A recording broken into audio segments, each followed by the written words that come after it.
ஒரு மகிழ்ச்சியான செய்தி.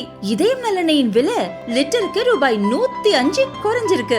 செப்டம்பர் 2023ல 1 லிட்டர் இதயம் நல்லெண்ணெயின் அதிகபட்ச விலை ரூபாய் 503. ஆனா இப்ப 1 லிட்டர் இதயம் நல்லெண்ணெயின் விலை ரூபாய் 398 மட்டும்தான் தமிழ்நாட்டுல. அப்ப இனிமே எல்லாரும் இதயம் நல்லெண்ணெய் வாங்கலாம் இல்ல? தானியங்களோட இயற்கை சத்தும் சுவையும் மாறாம மாவு அரைக்க பெஸ்ட் ஆனது அல்ட்ராவின் பேட்டன்டட் கோனிக்கல் ஸ்டோன்கள் மட்டும்தான். அல்ட்ரா என்றால் ஆரோக்கியம். கேரளாவின் திருவனந்தபுரத்தில் அதானி நிறுவனத்தால் கட்டப்பட்டுள்ள விழிஞ்சம் சர்வதேச ஆழ்கடல் துறைமுகத்தை பிரதமர் நரேந்திர மோடி திறந்து வைத்தார். கேரள கவர்னர் ராஜேந்திர அர்லேகர், முதல்வர் பினராயி விஜயன், மத்திய அமைச்சர்கள் சர்பானந்த சோனாவால், சுரேஷ் கோபி, காங்கிரஸ் எம்பி சசி தரூர் கலந்து கொண்டனர். சர்வதேச கப்பல் வழித்தடத்துக்கு மிக அருகாமையில் அமைந்துள்ள விழிஞ்சம் துறைமுகத்தில் மிகப்பெரிய சரக்கு கப்பல்களை கையாள முடியும் என்பதால் கப்பல் போக்குவரத்து மூலம் அரசுக்கு கிடைக்கும் வருவாய் பெருமளவு உயர வாய்ப்புள்ளது. நாட்டின் முதலாவது தானியங்கி துறைமுகம் என்ற பெருமைக்குரிய விழிஞ்சம் துறைமுகம் பல சிறப்பம்சங்களை கொண்டுள்ளது. இதனால் குறைந்த நேரத்தில் அதிக சரக்குகளை கையாள முடியும். 8,900 கோடி ரூபாய் செலவில் அமைக்கப்பட்டுள்ள இந்த துறைமுகத்தை பிரதமர் மோடி இன்று நாட்டுக்கு அர்ப்பணித்தார். அதானி குழும தலைவர் கௌதம் அதானி பங்கேற்று பிரதமர் மோடிக்கு நினைவு பரிசு வழங்கினார்.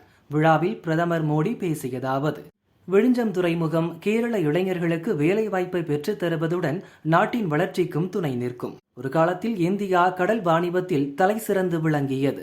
உலகளவில் தலை சிறந்த துறைமுக நகரங்கள் இங்கு செயல்பட்டன. அதில் கேரளாவுக்கு மிகப்பெரிய பங்குண்டு.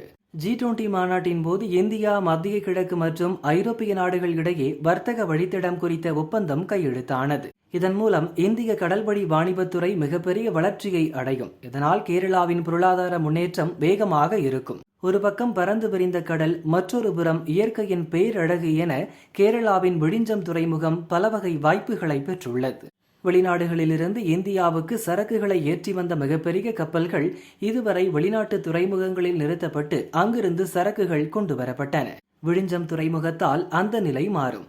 இந்தியாவுக்கான கடல் வழி வாணிப வருவாய் 3 மடங்கு அதிகரிக்கும். இனி வெளிநாடுகளை நம்பி இருக்க வேண்டிய அவசியம் கிடையாது. இது வளர்ச்சியின் புதிய ஆரம்பம். கொல்லம் பைபாஸ், ஆலப்புழா பைபாஸ் போன்ற திட்டங்களுடன் கேரளாவுக்கு வந்தே பாரத் ரயில்களும் இயக்கப்படுவதால் கேரளாவின் வளர்ச்சி வேகமெடுத்துள்ளது. கடந்த 10 ஆண்டுகளில் துறைமுகங்கள், துறைமுக நகரங்களின் வளர்ச்சியில் மத்திய அரசு அதிக கவனம் செலுத்தி வந்துள்ளது. அது தொடரும். கேரள முதல்வர் பினராயி விஜயன் இண்டி கூட்டணியின் முக்கிய தூண்களில் ஒருவர். அதே சமயம் காங்கிரஸ் எம்பி சசி தரூரும் இந்நிகழ்ச்சியில் பங்கெடுத்துள்ளார். இருவரும் விழிஞ்சம் துறைமுக திறப்பு விழாவில் பங்கேற்றது பலரது தூக்கத்தை கெடுத்துவிடும் என்று நினைக்கிறேன் என பிரதமர் மோடி கூறினார்.